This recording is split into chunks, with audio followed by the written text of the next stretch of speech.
अस्सलाम वालेकुम। वालेकुम अस्सलाम।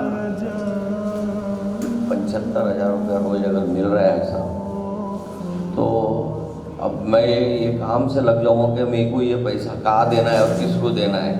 अगर किसको हज को देना है तो वो मैं साल में एक बार आएगा तो पर मैं तो वो काम से लग जाऊँगा कि मेरे को अब ये रोज़ देना है और किसको देना है, कहाँ मस्जिद में देना है, मदरसा में देना है, हाँ कितना कहाँ खर्चा करना है और तो अपनी जात पे कुछ खर्चा करना है। मैं तो ये करूँगा, मैं तो मेरी ज़िंदगी में फिर मेरा काम वही रहेगा कि ये पैसा मेरे को लोगों को तकसीम करना है। बहुत अच्छे। हमारे डॉक्टर साहब को माइक दीजिए। जारिया जो है, जैसा दवाखाना या तो फिर इल्म जिससे बढ़ता हो, ऐसे में बहुत सारे इसके अंदर इन्वेस्ट करूँ कि मेरे जाने के बाद में भी मुझको उसका फ़ायदा मिलता रहे।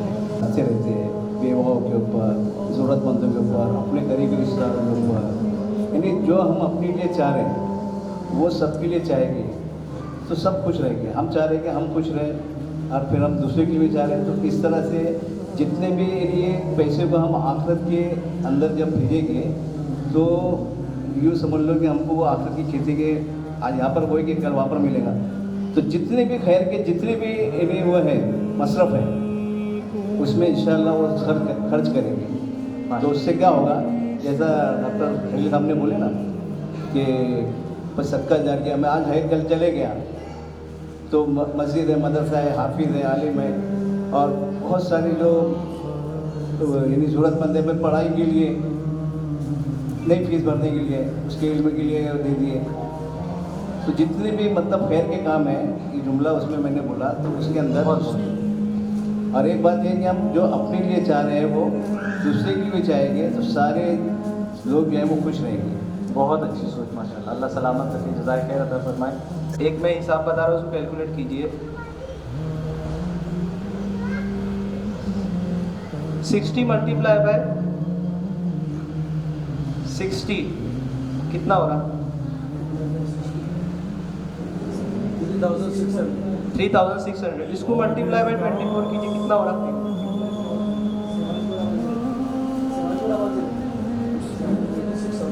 86,400 86,400 सेकेंड रोज के हमको मिल रहे हैं और दोबारा मिलने वाले नहीं है। ये जो मिल रहे हैं ये खर्च करना है हमको, और ये खर्च हो रहे हैं, और ये काय पे खर्च हो रहे हैं, जिधर खर्च हो उधर मल्टीप्लाई होंगे वो। ये जो वक्त है ये वक्त में हम बो रहे हैं और जो बोएंगे वो हम काटेंगे, और क्या बो रहे हैं ये हम खुद समझे, हम खुद इसका अंदाज़ा लगाएं।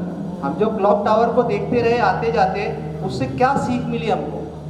वो क्लॉक टावर के अंदर म्यूजियम है 8 फ्लोर का, उस म्यूजियम के अंदर हर जगह पर टाइम के ऊपर कुरान और हदीस की रोशनी के अंदर वहाँ पर हर जगह आयतें लिखी हुई है।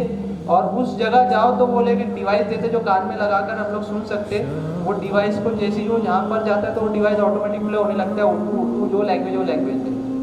तो वहाँ पर जाकर जो इसको और डीपली समझने का मौका मिला, अब तक तो समझते ही थे लेकिन और डीपली उसको समझने का मौका मिला कि माइक्रो मिली सेकेंड करके उसके अंदर टाइम है। मतलब हम लोग जो टाइम देखते हैं ना, तो हम लोग क्या देखते हैं, घंटा और मिनट, यही ज़्यादा देखते हैं। क्या टाइम हो रहा? 2:15। क्या टाइम हो रहा? 3:15। 3:20, यानी 3:20 बोलते, सेकंड नहीं बोलते। अब सेकंड के आगे भी है और उसके आगे भी है और उसके आगे भी है, और वो टाइम एकदम स्पीड में घूम रहा है, ऐसे घूमता है वो टाइम। जब ऊपर जाएंगे ना आप क्लॉक टावर पे, तो वहाँ पर देखेंगे तो जो वहाँ का जो ऊपर जाने का जो चार्जेस है, 8 फ्लोर की घड़ी है और चारों तरफ से घड़ी है, एक मशीन उसका स्पेयर में रखे हो कि कोई भी पार्ट अगर कभी किधर से भी खराब होता है तो उसको यूज़ इस तरह से किए कि वो पार्ट खराब ही नहीं होगा, सब मटेरियल ऐसे यूज़ किए। तो ये टाइम अल्लाह ताला इंसान को सबको दे रहे हैं, जो सेठ है, जो गरीब है, जो बूढ़ा है, जो बच्चा है, सबको ये टाइम दे रहे हैं। वो टाइम को हम यूटिलाइज कैसे कर रहे हैं, यूज़ कैसे कर रहे हैं, असल दर्स हज से ये मिलता है कि आपका टाइम जो निकल गया फिर टाइम आएगा नहीं वापस, आप मीना जा नहीं सकते। आप मुजदलिफा से निकल गए, कंकरी चुनने का वो टाइम तक नहीं चुनने जा नहीं सकते आप वापस वहाँ पर। आप वुकू पे अरफा नहीं करेंगे, आप हाजी नहीं बनेंगे। वुकू पे अरफा जहाँ भी रहते ढूंढ ढांड के अरब कंट्रियों के जो जिम्मेदार है वो लोग ले आके वहाँ छोड़ते हैं। अगर कोई बीमार है तो उसको एम्बुलेंस के अंदर ले आके अरफात के मैदान में, जगह जहाँ सारी एम्बुलेंस खड़ी रहती है।